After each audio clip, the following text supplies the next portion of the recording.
On Wednesday, 5 Bangladeshi were arrested with the help of the local and the police of Madhupur police station. The arrested were 2 women and 3 men. Police presented them to the court on Thursday. The Madhupur police station has arrested 5 Bangladeshi with the help of the locals.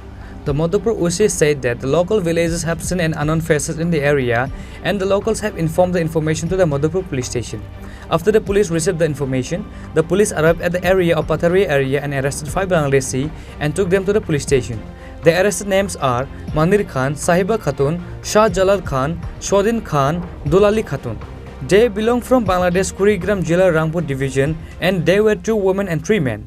Actually, আজকে ভোরবেলা একটি গোপন সংবাদের ভিত্তিতে মধুপুর থানা আমাদের গোয়েন্দা শাখা এবং এলাকাবাসীর সহযোগিতায় আমরা 5 জন বাংলাদেশি লোককে আটক করতে পারি পাথারিদুয়ার সীমান্তবর্তী অঞ্চল থেকে এবং এরপর এদেরকে আমরা থানাতে নিয়ে আসি এবং এখন ইন্টারোগেশন চলছে এর ভিত্তিতে একটি স্পেসিফিক কেসও আমরা রেজিস্টার করে নিয়েছি এবং আদালতে তাদেরকে ফরওয়ার্ড করা হবে।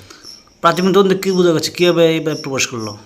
মনে হচ্ছে সীমান্ত ক্রস করে আজ ভোরবেলায় ওরা প্রবেশ করেছে এবং সাথে সাথে আমাদের কাছে খবর আসে এবং আমরা অভিযান চালাই।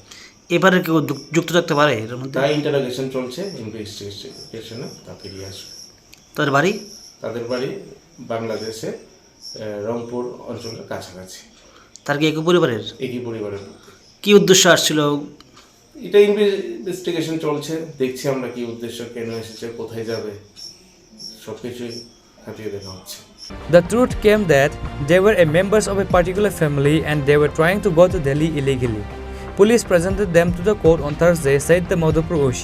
Now the police have started taking the investigation of this incident. Reported by Jivan from Vishalgarh, Chini, Khorang.